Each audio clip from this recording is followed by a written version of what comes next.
મિત્રો એક ટ્રસ્ટ અને આખી કંપની હાથમાંથી નીકળી ગઈ. આજે મેકડોનાલ્ડના all over the world 40,000 plus outlet છે. $130 બિલિયન રેવન્યુ જનરેટ કરે છે, પણ આમાંથી ₹1 પણ મેકડોનાલ્ડ બ્રધર્સને નથી મળતો. રે ક્રોકે 1961માં મેકડોનાલ્ડ બ્રધર પાસેથી બધા રાઇટ્સ લઈ લીધા અને એક વર્બલ કમિટમેન્ટ આપ્યું કે 0.5% રોયલ્ટી શેર કરશે. બટ એ કમિટમેન્ટ ક્યારેય લીગલ કોન્ટ્રાક્ટમાં બાઇન્ડ જ ના થયું.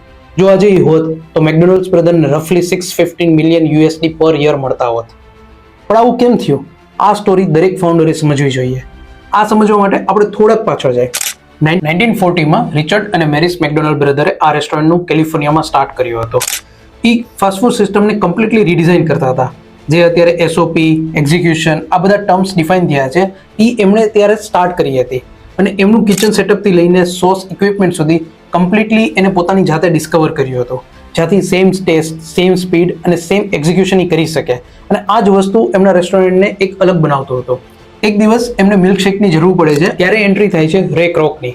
રે Kroc was a milkshake seller machine. એ મિલ્કશેક મશીન વેચતા હતા. એક દિવસ મેકડોનાલ્ડ બ્રધર એકી સાથે 8 મિલ્કશેક મશીનનો ઓર્ડર પુટ કરે છે. અને જ્યારે રે ક્રોકને ઓર્ડર મળે છે, એ શોક થઈ જાય છે કે વાય અ રેસ્ટોરન્ટ નીડ 8 મશીન. અને એ જાતે જ ત્યાં વિઝિટ કરવાનું વિચારે છે. જ્યારે પહેલી વાર કેલિફોર્નિયાનું આખું સેટઅપ જોવે છે, એ જોઈને એ શોક થઈ જાય છે કે એક રેસ્ટોરન્ટ આટલી સ્પીડે કેવી રીતના ઓપરેટ થઈ શકે. એણે જોયું કે આ લોકો રેસ્ટોરન્ટ નહીં ચલાવતા, they are working like a machine. Any execution speed જોઈને એમને થયું કે જો આ બિઝનેસ આખા અમેરિકામાં કરવામાં આવે તો ઇટ વિલ એક્સપ્લોડ. અને એટલે જ એ બંને મેકડોનાલ્ડ બ્રધરને ફ્રેન્ચાઇઝી માટે પ્રપોઝ કરે છે. બટ મેકડોનાલ્ડ બ્રધર પહેલા તો ના પાડી દે છે, કારણ કે ઓલરેડી એને આ ટ્રાય કરી લીધું હોય છે અને એમાં મેનેજમેન્ટને ક્વોલિટીના ઇસ્યુ લીધે એ ક્યારેય ગ્રો અપ નથી કરી શકતા. બટ રે ઇન્સિસ્ટ કરે છે અને એ કહે છે કે I can do it better, અને એ કન્વિન્સ કરી દે છે. અને એક અગ્રીમેન્ટ બને છે કે 1.9% રોયલ્ટી શેર કરવામાં આવશે વિથ રે ક્રોક ફોર ઈચ આઉટલેટ.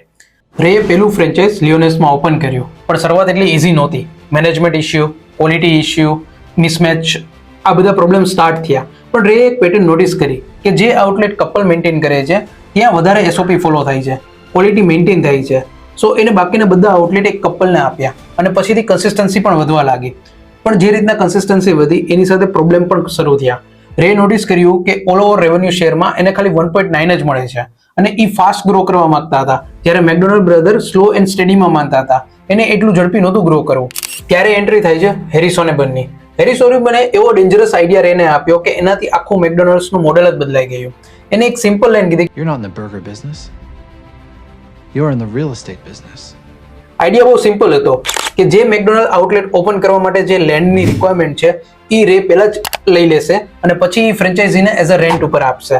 અને આનાથી આખું મેકડોનાલ્ડનું મોડેલ જ ચેન્જ થઈ ગયું. એને ધીમે ધીમે આ વસ્તુ ઇમ્પ્લિમેન્ટ કરી અને જેટલી ફ્રેન્ચાઇઝી નવી ઓપન થતી હતી એનું લેન્ડ એક્વિઝિશન પહેલા જ રે કરી લેતા હતા અને પછી ફ્રેન્ચાઇઝીને જ ઈ લેન્ડ એઝ અ રેન્ટ ઉપર મળતી હતી. આનાથી કમ્પ્લીટલી પાવર રેના હાથમાં આવી ગયો. અને આજે પણ મેકડોનાલ્ડના રેવન્યુમાં મેજર અસેટ લેન્ડ બિઝનેસનો જ છે. એમાંથી એક મેજર ચંક એનું રેવન્યુ સરપ્લસ કરે છે. અને આ એક ડિસિઝન કંપનીનું આજ સુધીનું બહુ પાવરફુલ ડિસિઝન માનવામાં આવે છે. એક ડિસિઝને આખી કંપનીની ડિરેક્શન જ બદલી નાખી હતી. ફાઇનલી એને મેકડોનાલ્ડ બ્રધર પાસેથી આખી કંપની પરચેસ કરી લીધી અને ઓરિજિનલ ફાઉન્ડર પાસે કોઈ રાઇટ્સ જ ના રહ્યા. મિત્રો, આ સ્ટોરી એક અવેરનેસની છે. એઝ અ ફાઉન્ડર તમને ખબર જ હોવી જોઈએ કે તમારી કંપનીમાં શું ચાલે છે અને તમારે એમાં કયા કયા સ્ટેપ લેવા જરૂરી છે. જો તમને એ જ આઈડિયા નહીં હોય કે તમારી આજુબાજુ શું ચાલી રહ્યું છે, તો તમે જ તમારી કંપનીમાંથી ક્યારે ફેંકાઈ જશો એ તમને જ ખબર નહીં પડે. Thank you for watching this video. Now if you like the video, then please share it with someone and subscribe to this channel.